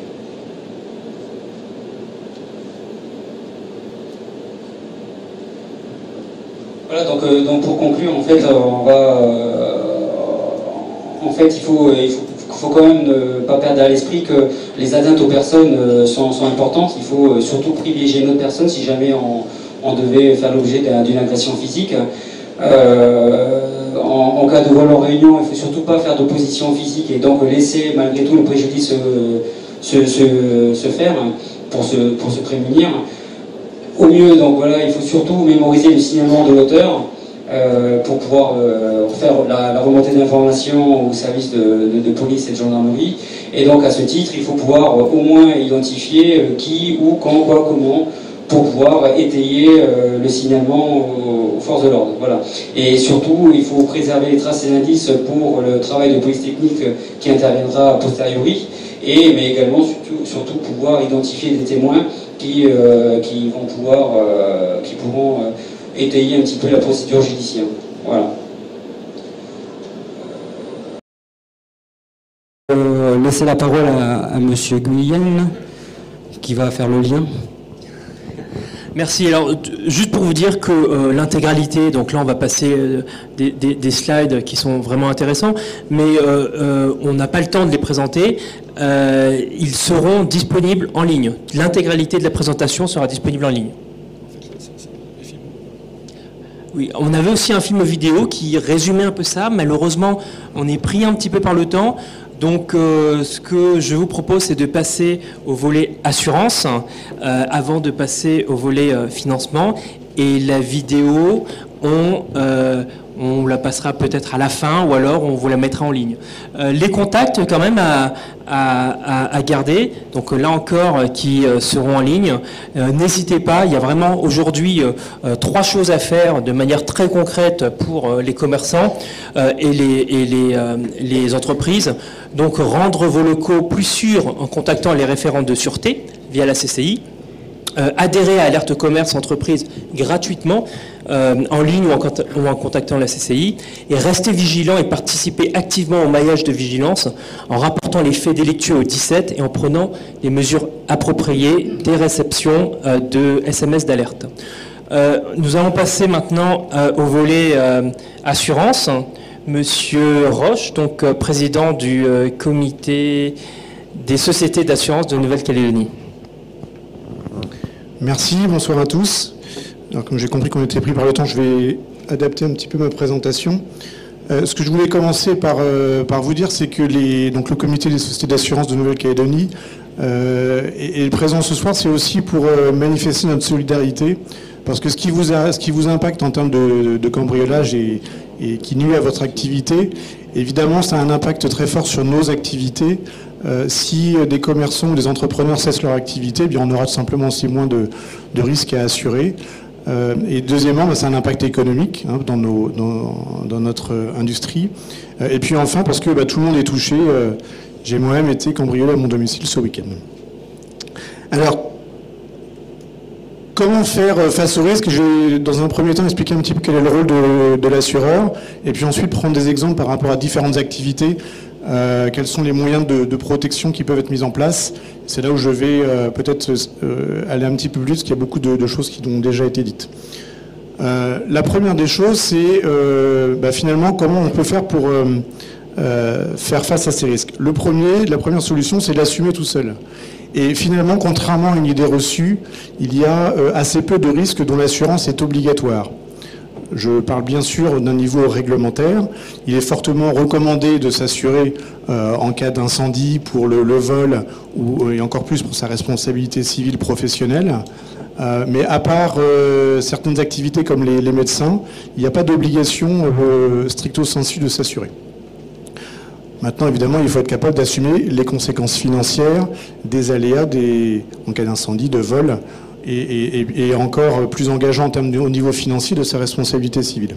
La deuxième possibilité, c'est de transférer ce risque à l'assureur. Et donc ce que va faire l'assureur, c'est tout simplement d'évaluer ce que ça va représenter de supporter les conséquences financières de ce risque. C'est-à-dire qu'au lieu que ça soit vous qui l'assumiez, eh bien vous allez le transférer à l'assureur qui va lui indemniser, supporter le coût financier. Alors pour ce faire, on peut tout simplement dire que soit je ne m'assure pas et à ce moment-là je suis capable dans mon compte d'exploitation d'avoir une charge exceptionnelle si je me fais cambrioler, si j'ai un incendie ou si ma responsabilité professionnelle est mise en cause. Donc ça peut être des sommes très importantes. Ou alors je vais le transformer en une charge d'exploitation courante et certaine que va être la prime d'assurance. Alors, ensuite, pour bien comprendre comment fonctionne le mécanisme de l'assurance et vous expliquer un petit peu comment on procède. Vous avez un principe qui est le principe de mutualisation, c'est-à-dire que les cotisations, les primes d'assurance que vous payez, ils servent tout simplement à payer, dans un premier temps, les sinistres. Il n'y a pas de fonds particuliers ou de fonds extérieurs. L'essentiel des primes, pour lesquels il y a des réglementations très précises en termes de provisionnement, servent à payer en premier lieu les sinistres. C'est important parce que souvent on a l'impression que l'assureur collecte des primes et puis ensuite on ne sait pas trop ce qu'il en fait. Sur le montant de ces primes, le total de ces primes, ça va représenter le chiffre d'affaires d'une compagnie d'assurance. Et vous avez la quasi-totalité de ce chiffre d'affaires qui va repasser dans l'économie locale. Si vous avez un sinistre, si vous faites voler votre voiture, si vous avez un sinistre incendie, l'assureur va payer des réparations auprès du garagiste ou du carrossier. Il va faire intervenir un vitrier et donc le chiffre d'affaires, je ne parle pas du résultat, le chiffre d'affaires de la compagnie d'assurance, il y a l'essentiel de ce chiffre d'affaires qui est réinvesti localement.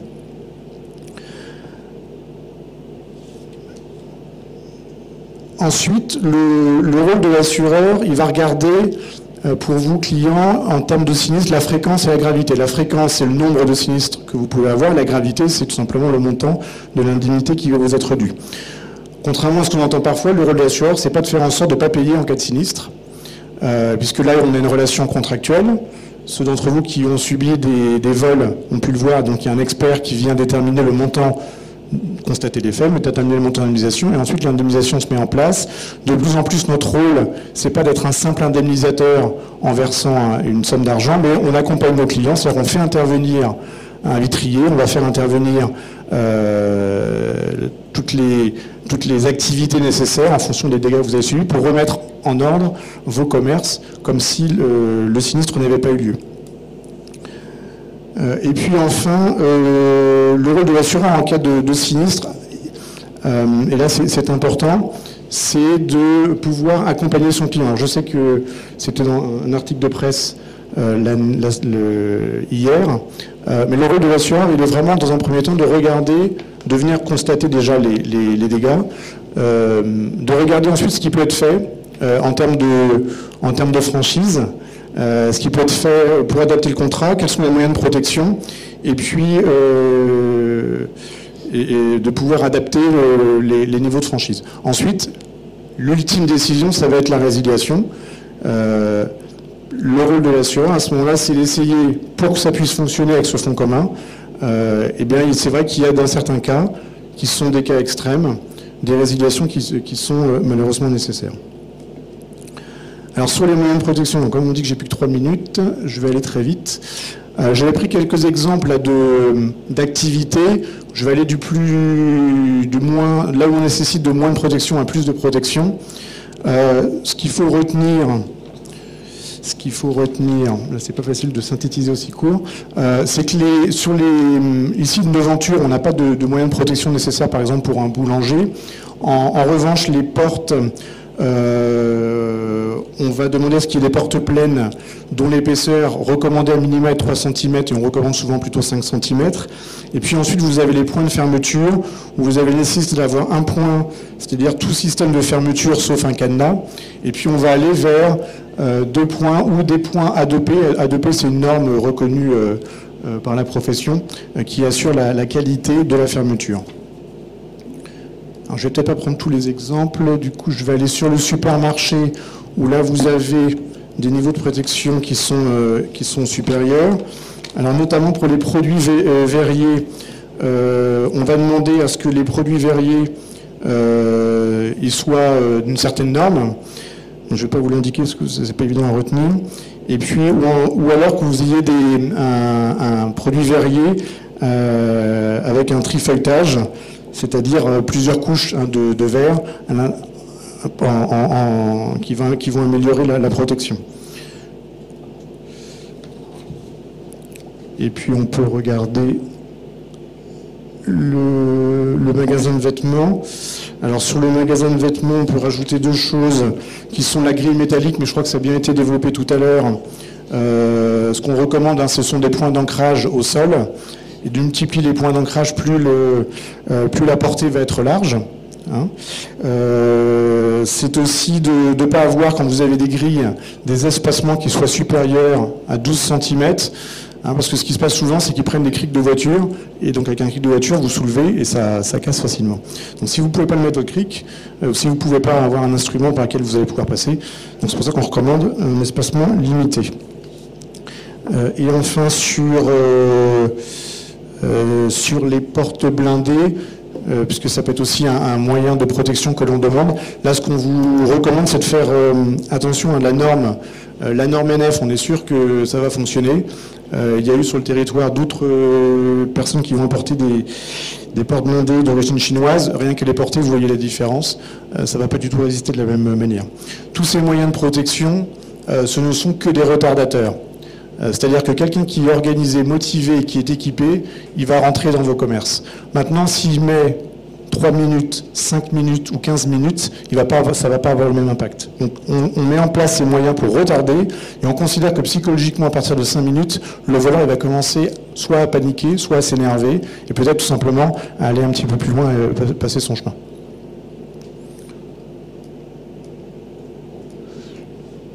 Et sur les systèmes de détection anti-intrusion, là aussi ça a beaucoup été évoqué. Donc vous avez le niveau périphérique, c'est-à-dire si vous avez un parking par exemple, ça peut être un premier niveau. Le périmétrique, ça va être les murs. Et puis le volumétrique, c'est l'intérieur. Là, ce qu'on recommande aussi, ce sont des installations certifiées avec des normes. Donc il y a la norme A2P, qui est une norme, et là vous êtes garanti que votre matériel est de qualité. Il faut bien déterminer quelles sont les zones sensibles pour positionner le matériel. Il faut qu'il y ait absolument un système de détection en cas de neutralisation des systèmes, c'est-à-dire que si on vous casse votre système, ça se déclenche quand même. Et puis, il faut évidemment que la centrale d'alarme soit connectée avec une société de gardiennage pour qu'il puisse y avoir une intervention. Et enfin, qu'il y ait une maintenance qui soit prévue pour assurer la bonne utilisation de ces matériels-là. Voilà, et ce qui a été dit, et je le redis ici, ce qui est important, c'est la bonne homogénéisation des moyens de protection et l'utilisation de l'ensemble de ces moyens de protection. Ça peut être évoqué ce soir. Faites attention aussi au toit, parce que si vous avez un toit en tôle, par exemple, c'est très facile de déboulonner les écrous et de passer par le toit. Donc il faut avoir des écrous anti-infraction, ça existe, ou alors vous limez le matériel des boulons et ça rend déjà nettement plus difficile l'intrusion. Là, il y a quelques exemples pour l'homogénéisation. Là, vous voyez, il y avait un commerce où on a le rideau, on ne voit pas, mais il y a un rideau de fer, donc un commerçant qui a vraiment investi dans la protection de son commerce. Mais vous voyez, au-dessus, il y avait des vitres, et en fait, ils sont passés par les vitres. Alors, ce commerçant, la deuxième fois, on lui a fait des recommandations. Malheureusement, il a été à nouveau visité. Donc, vous voyez que c'est quelqu'un qui est vraiment motivé, il va finir par rentrer. Ici, vous avez un exemple de vitrerie qui respecte bien les normes. Donc, là, vous voyez, la vitre, elle est censée résister à 30 coups de masse. Hein, c'est la certification de 30 coups de masse. Donc, c'est quand même assez solide. Vous voyez, la vitre ici, elle n'a pas cassé. Par contre, c'est le mur autour qui a cédé. Hein, donc là, c'était l'importance que vous citiez tout à l'heure par le référent de sûreté. C'est vraiment que le dispositif autour se tienne aussi. Et puis enfin, alors là c'est l'exemple du supermarché qui a été cité tout à l'heure.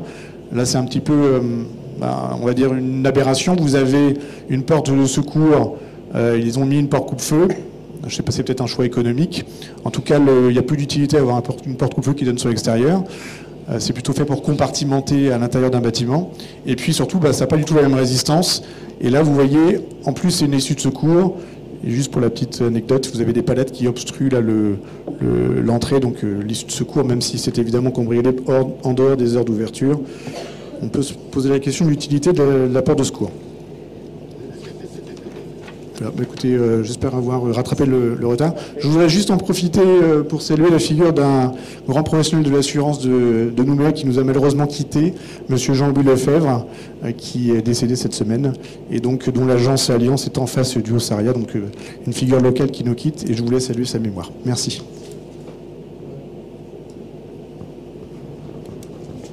La parole est au président du gouvernement, monsieur Germain. Mesdames et messieurs, bonsoir. Je vais essayer de ne pas être trop long, parce que le président de la province, à juste titre, me dit qu'il faut faire plus que d'essayer, il faut être court. Je ne peux pas vous parler des mesures d'accompagnement que l'on souhaite mettre en place, et la province et le gouvernement, pour vous aider à vous protéger, sans mettre un petit peu en perspective sur l'action du gouvernement et des collectivités calédoniennes de manière générale, avec le concours de l'État pour lutter contre cette délinquance. Alors bien sûr, chacun a son rôle, et celui des collectivités calédoniennes, c'est non pas de lutter contre la délinquance en tant que telle, mais surtout de la prévenir et de faire en sorte d'endiguer la production de délinquance, si je peux m'exprimer ainsi. C'est une tâche qui nous occupe depuis 2015. Notre première action est d'abord de favoriser la réussite scolaire, et on a adopté pour ça le projet éducatif, de réintroduire à côté de ce projet éducatif l'instruction civique à l'école pour former des bons citoyens. Je reviendrai sur les deux autres parcours quand je parlais du plan de prévention. Et enfin, ce qu'on a fait adopter dernièrement par le Congrès, c'est un plan de sécurité et de prévention de la délinquance, qui est une nouveauté en Nouvelle-Calédonie, puisque il associe l'ensemble des services de l'État, des forces de l'ordre, de la justice et l'ensemble des collectivités calédoniennes, la Nouvelle-Calédonie, les provinces, les communes, le Sénat coutumier, les associations et les associations qui œuvrent dans le domaine de la prévention de la délinquance. Donc c'est un plan qui compte 139 actions, qui est prévu pour une durée de 5 ans, avec bien entendu un renouvellement à son terme après une évaluation de la politique menée chaque année en matière de prévention. Il a 4 piliers, ce plan de prévention. Donc le premier, c'est la gouvernance et la coordination des actions entre toutes les collectivités que j'ai déjà citées, pour rendre plus efficace, plus efficient notre action, boucher les trous quand ils en existent, coordonner l'action des différentes collectivités entre elles, en clair, être plus efficace. Alors, c'est un certain nombre d'actions, mais c'est également des moyens qui sont mis en place avec un conseil territorial de la prévention qui se réunira plusieurs fois par an, mais surtout un conseil restreint, permanent, avec des référents pour chaque collectivité. La Nouvelle-Calédonie, les 3 provinces, l'État, dans ses différents services, les communes se sont dotées de référents, ou se doteront, pour celles qui ne se sont pas encore dotées, de référents qui ne feront que ça toute leur journée, c'est de travailler sur la coordination, sur la mise en place, sur l'évaluation des différentes politiques en faveur de la prévention ou de la lutte contre la délinquance pour mettre en œuvre ce plan et aussi le coordonner entre les différentes collectivités. Le deuxième axe ou le deuxième pilier de ce plan de prévention, c'est de changer les mentalités, notre approche face aux addictions, notamment à l'alcool, qui est responsable, tel que ça vous l'a été présenté tout à l'heure, de 80% des actes de délinquance en Nouvelle-Calédonie. L'alcool est responsable de la quasi-totalité ou de la quasi-totalité des tués sur la route, est responsable là aussi de la quasi-totalité des violences intrafamiliales sur les femmes ou sur les enfants, et l'alcool est l'objet de la plupart des vols qui sont commis maintenant chez les commerçants, et souvent bien sûr et généralement par des gens qui sont eux-mêmes sous l'emprise de l'alcool. Donc c'est devenu le fléau numéro 1 en matière d'actes délictueux en Nouvelle-Calédonie. Donc il faut changer notre approche sur la tolérance du corps social face à la consommation d'alcool excessive dès le plus jeune âge dans notre pays, comme la consommation de cannabis. On entend encore trop de personnes dans notre pays considérer que le cannabis n'est pas une drogue et que ce n'est pas un stupéfiant dangereux pour la consommation.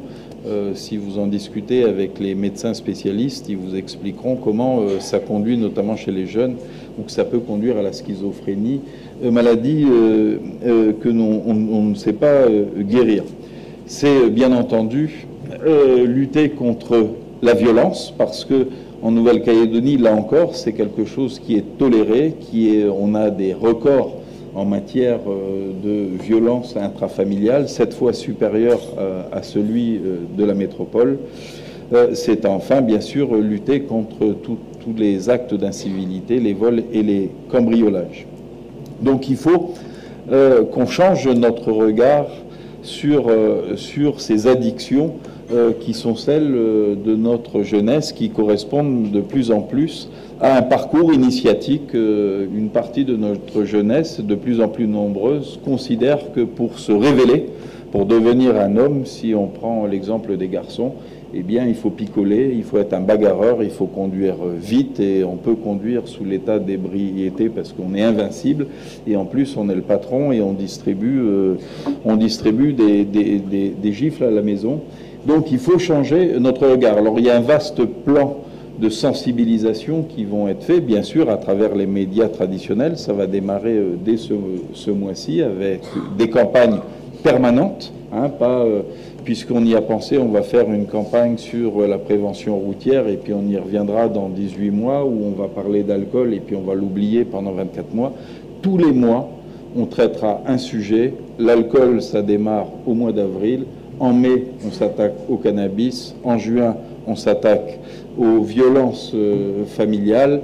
Et en juin, on est sur la prévention ou la délinquance routière. Et on repart sur l'alcool, etc.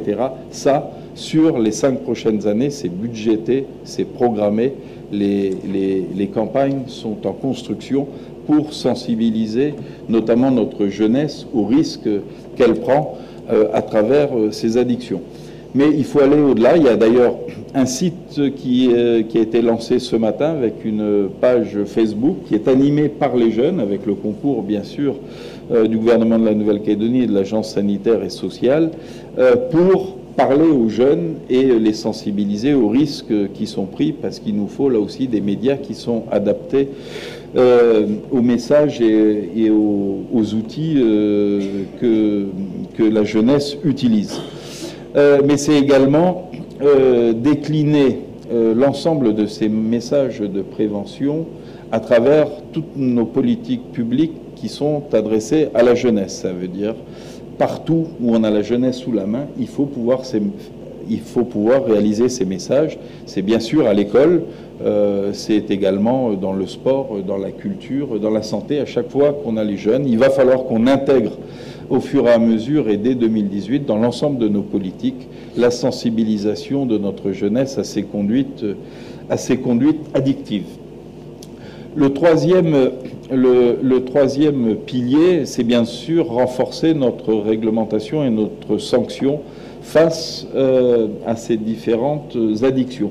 On l'a dit, aujourd'hui, l'alcool est une problématique en Nouvelle-Calédonie qui est majeure. Elle est responsable, comme je l'ai indiqué, où la consommation excessive d'alcool est responsable de la plupart des actes délictueux en Nouvelle-Calédonie. Donc on souhaite en faire une véritable cause territoriale pour qu'on change nos habitudes de consommation face à la consommation d'alcool. Donc vous l'avez suivi, il y a eu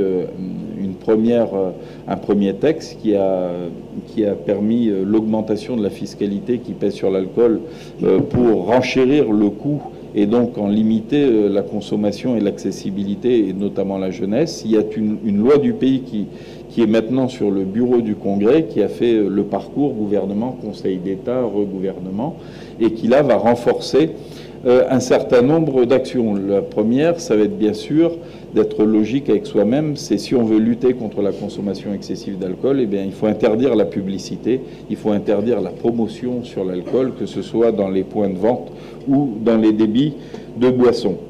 On va également renforcer, par ce texte, la répression et surtout les sanctions pour la vente d'alcool à des mineurs. Ça a toujours été interdit en Nouvelle-Calédonie comme en France depuis des décennies, mais chacun sait qu'aujourd'hui un jeune peut se procurer de l'alcool dans un débit de boisson comme il peut en acheter dans un commerce assez facilement, même si c'est pas bien sûr dans tous les commerces. C'est interdit. Il est temps qu'on respecte notre propre réglementation et qu'on ait des sanctions qui soient suffisamment dissuasives pour qu'on arrête d'approvisionner la consommation des mineurs en matière d'alcool.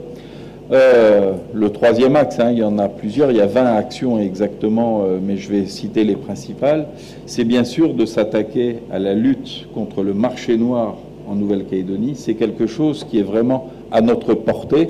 On n'est pas comme aux États-Unis à l'époque de la prohibition où il y avait la distillation d'alcool qui était difficile à contrôler. Aujourd'hui, l'alcool en Nouvelle-Calédonie, il est soit importé, soit fabriqué par quelques producteurs locaux. Donc, si on souhaite, entre guillemets, endiguer le marché noir, eh bien, il suffit d'arrêter de le vendre au marché que l'on connaît, qui sont identifiés par les professionnels, puisque le marché noir, il ne s'organise pas par l'achat d'un caddie dans un magasin de quelques bouteilles d'alcool ou de quelques canettes de bière.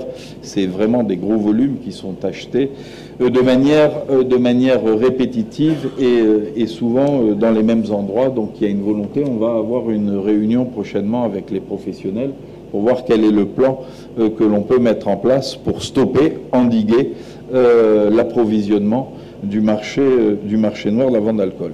Enfin, et c'est un pouvoir qu'on n'était pas sûr d'obtenir, mais qu'on a obtenu au Conseil d'État, c'est la possibilité, au titre de la compétence de la Nouvelle-Calédonie, d'interdire la consommation sur la voie publique, bien sûr sous des conditions d'espace et de temps, et bien entendu d'organiser la destruction de l'alcool consommé sur la voie publique, qui est attendue par de nombreux Calédoniens, et en particulier les commerçants au centre-ville et un peu partout sur le territoire. Je citerai ces quelques actions. Bien sûr, il faut faire la même chose sur le cannabis, sur les violences, mais ça serait un peu trop long que je détaille l'ensemble. Enfin, le dernier pilier, c'est bien entendu accompagner cette jeunesse qui prend les mauvais chemins avec un point central. On le sait, j'ai parlé très rapidement du projet éducatif, puisque un gamin qui réussit sa scolarité a toutes les chances de réussir plus tard sa vie professionnelle.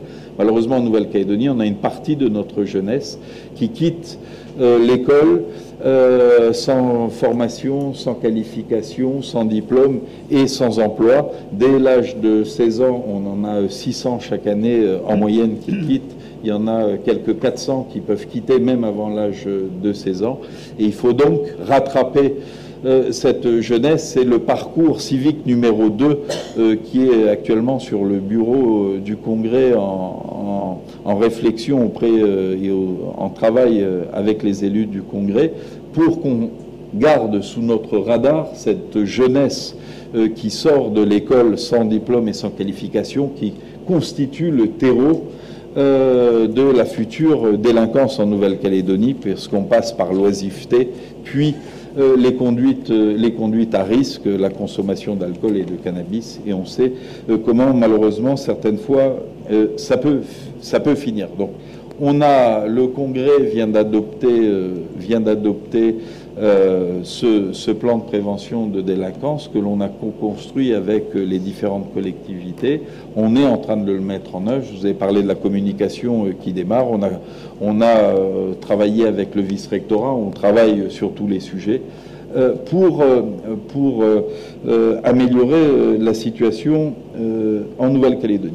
Sur le plan plus particulier de l'objet de ce soir, donc face à l'augmentation des cambriolages de ces dernières semaines ou ces premiers mois de l'année 2018, là encore, avec la province sud, nous avons voulu apporter une réponse en soutien aux commerçants. On n'a pas la capacité, malheureusement, par une action de retirer la délinquance du Grand Nouméa ou de n'importe quelle région de Nouvelle-Calédonie. Il va falloir, jusqu'à temps que nos différentes politiques produisent leurs fruits, faire avec. Et donc la première chose, ça a été l'objet de toute la soirée, c'est de se protéger, de protéger les locaux commerciaux, les commerces, des intrusions et de ces actes de délinquance et de cambriolage que les commerçants subissent trop souvent maintenant en Nouvelle-Calédonie. Donc la province, mais le président est présent et il pourra détailler la mesure, mais il m'autorise à parler en son nom, apportera une subvention d'équipement directement aux commerçants, notamment tous ceux qui sont visés actuellement plus particulièrement, c'est-à-dire ceux qui vendent de l'alcool ou du tabac, pour les aider à renforcer leur protection et leurs équipements. Et la Nouvelle-Calédonie, alors il nous faudra un peu plus de temps que la province, parce que nous on passe là par des lois du pays, puisqu'on est en matière fiscale, et ça sera effectif au second trimestre 2018, mais ça sera adopté avant la fin du mois d'avril par le gouvernement.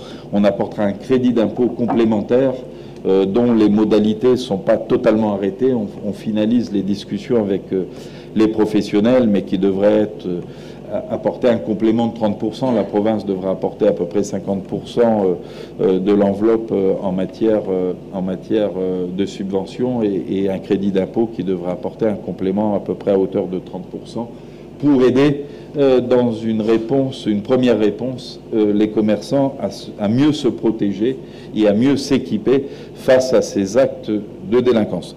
Voilà très rapidement, et je pense que j'aurai l'occasion de répondre à vos questions. En tout cas, je suis là pour ça ce soir. Vous avez vu que le président de la province et le député de la première circonscription sont là parce que c'est quelque chose que nous prenons au sérieux. Et si effectivement par le passé la Nouvelle-Calédonie a été préservée de ces actes de délinquance, on voit que ces dernières années, même si on n'est pas arrivé à des actes comparables à ce qui se fait dans certains pays, aujourd'hui ça pollue la vie des Calédoniens, ça change notre mode de vie, notre mode de fonctionnement, et donc il était grand temps que les collectivités calédoniennes prennent avec l'État à bras le corps cette problématique. Je vous remercie de votre attention. Merci, Monsieur le Président. Nous allons lancer la séquence de questions-réponses.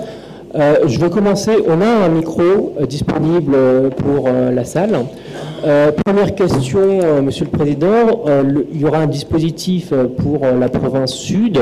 Est-ce que vous avez discuté avec vos confrères de la province nord et est-ce que ce même type de dispositif pourrait être disponible en province nord? On a effectivement sensibilisé, ou en tout cas informé les deux autres provinces. Nous avons une réunion d'exécutif qui se tient mensuellement, les trois provinces et le gouvernement de la Nouvelle-Calédonie, pour traiter les grandes questions, les grands sujets qui nous préoccupent collectivement. Donc, à l'occasion de la dernière réunion, nous avons informé de l'action de la Nouvelle-Calédonie comme celle de la province sud, et bien entendu, nous avons invité les provinces à se doter d'un dispositif comparable, mais je ne suis pas en mesure aujourd'hui de vous apporter une réponse à la place de ces deux provinces. Bonsoir, moi j'habite en Brousse, à Thieu. Délinquance assez forte. Nous avons trouvé depuis 2012 une aberration. Lorsqu'on appelle, parce que j'ai pratiqué la chose, hein, et lorsqu'on appelle la gendarmerie à partir de 17h30, on tombe sur Nouméa. Et Nouméa dit, je vais voir si je contacte la gendarmerie à Thieu pour faire quelque chose. Donc, il se passe un certain temps, donc les voleurs ont largement le temps, ou les dégradeurs ont largement le temps de faire leur course, comme on disait tout à l'heure. Comment on peut faire pour régler ce problème-là? Parce que c'est quand même récurrent et c'est un peu embêtant. Alors, au niveau territorial, en fait, vous avez deux zones. La zone gendarmerie, là où vous habitez, la zone police. Et ces deux zones sont couvertes avec le numéro 17 qui leur permet en fait d'aboutir sur deux centres d'appel. Nouméa, le centre d'information et de commandement qui est directement dans le commissariat. Et ensuite, vous avez la même chose en fait sur la zone gendarmerie qui est située à Nouméa. Et c'est cette zone-là et c'est ce centre d'appel qui coordonne l'ensemble des moyens. C'est pas l'unité territoriale, même si vous avez son numéro de téléphone, qui coordonne cette intervention. Que ce soit le matin, que ce soit le soir, que ce soit avant 17h, après 17h, c'est toujours coordonné par le centre qui est à Nouméa, quel que soit l'endroit où vous habitez, en Brousse, en Nouvelle-Calédonie. Après, sur la priorisation des interventions, et c'est là où c'est un peu compliqué pour l'ensemble de nos concitoyens, c'est de comprendre que son appel n'est peut-être pas le plus urgent à traiter pour la gendarmerie ou pour la police. Et là où on a un effort à faire, c'est dans la transmission de l'information. C'est-à-dire que nous, qui recevons, quand je dis nous, c'est policiers et gendarmes, quand on reçoit un appel, il faut qu'on soit en capacité de dire à la personne qu'on a au bout du fil, l'intervention va se faire dans un délai qui est plus ou moins long, pour faire comprendre en fait à l'appelant qu'il y a d'autres interventions qui sont plus urgentes. On peut très bien se retrouver au moment où vous appelez pour signaler quelque chose avec une intervention pour des violences qui sont en cours, et bien évidemment on priorise. C'est le même problème dans les services de secours entre un appel pour de la bobologie ou sur une intervention urgente parce qu'on a un accident de la route avec des personnes qui risquent leur vie. Donc la critique a été régulière de l'ensemble des habitants de la Nouvelle-Calédonie quant au numéro 17, en disant que ce n'était pas un numéro qui était opérationnel, que la réponse était trop lente, que l'information qu'on communiquait n'était pas la bonne. On a un travail à mener, et c'est un travail à mener à la fois en Nouvelle-Calédonie et aussi au niveau métropolitain. Pour revenir après sur Thieu, effectivement, c'est un sujet particulier, c'est un sujet en soi, au même titre que la commune de Canala, au même titre que certaines tribus. Pour autant, les informations qui nous reviennent sur les chiffres de la délinquance ne sont pas aussi dramatiques que la communication ou l'information régulière veut bien le faire croire. Donc il y a la délinquance et puis il y a le sentiment d'insécurité. C'est deux choses différentes. C'est pas parce qu'on a l'impression qu'il se passe des choses qu'il se passe des choses. Et là aussi, c'est pour ça que je vous ai fait moi, une présentation assez objective des choses. Notre rôle, c'est de ne pas cacher la vérité. et régulièrement avec les élus, que ce soit sur Canala, que ce soit sur Thio, que ce soit sur le Mont d'Or, sur la problématique de Saint-Louis, on donne les éléments et on communique de manière transparente.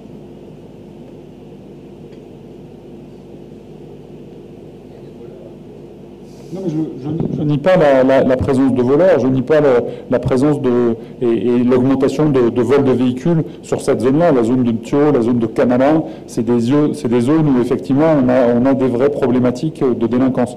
Mais entre dire que c'est le lieu le plus criminogène de la Nouvelle-Calédonie, c'est ce qu'on peut entendre, il y a un monde entre la réalité et ce qui peut s'y passer. Mais les gendarmes sont quotidiennement présents sur ces secteurs-là. On ne va pas mobiliser les moyens sur le secteur de la foi parce que c'est là où il y a la subdivision administrative. Les moyens sont mobilisés en fonction aussi de l'analyse de la délinquance. Et bien évidemment que la zone de Thio fait partie des endroits où on a particulièrement mobilisé les moyens de la gendarmerie. Est-ce qu'on peut avoir encore une ou deux questions? J'avais une question. Oui, j'avais une question, donc Frédéric Pratelli, président du syndicat des commerçants, à Philippe Michel, président de la province Sud, concernant le délai de mise en application, donc des mesures de prise en charge, et quand est-ce que la province pense pouvoir adopter les textes qui permettront, donc, puisque on est dans un phénomène d'urgence quand même, donc voilà. Bonsoir. Vous m'entendez là? Oui. On a tenu ce matin une réunion de bouclage du projet de délibération, rapport, etc., sur lequel on a eu plusieurs réunions avec vous, avec la CCI, avec les référents sûreté, avec le COSODA, etc., etc. On est en train de boucler ça. L'objectif pour moi, c'est de faire voter ça par l'Assemblée de province le vendredi 27 avril. Donc si j'y parviens, et sinon ça sera une semaine plus tard, eh ben, ça sera immédiatement applicable. Parce qu'effectivement, on a parfaitement conscience qu'il ne faut pas mettre 3 mois pour aider les commerçants à s'équiper, quoi. C'est maintenant que ça se joue. Voilà. Donc l'objectif, c'est vote le 27 avril.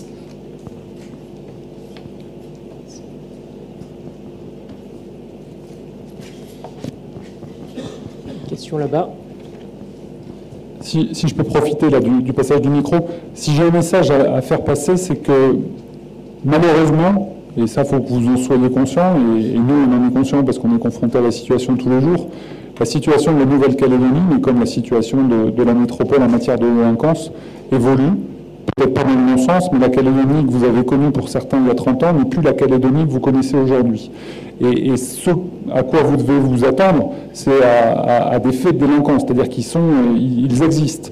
Et pour pouvoir se prémunir contre ces faits de délinquance, et c'est le message qu'on essaie de vous passer et qu'on essaie de faire passer à la population, c'est de mettre en œuvre des mesures de bon sens pour pouvoir éviter, alors pour pouvoir empêcher le passage à l'acte, et c'est ce qui a été dit, c'est-à-dire qu'un cambrioleur, s'il se retrouve face à un commerce, ou il se retrouve face à un logement où les portes sont fermées, où il y a de l'alarme, où il y a du baroudage, il va essayer de faire demi-tour, sauf bien sûr s'ils attaquent à 30 ou à 40, comme ça a été le cas sur certains endroits.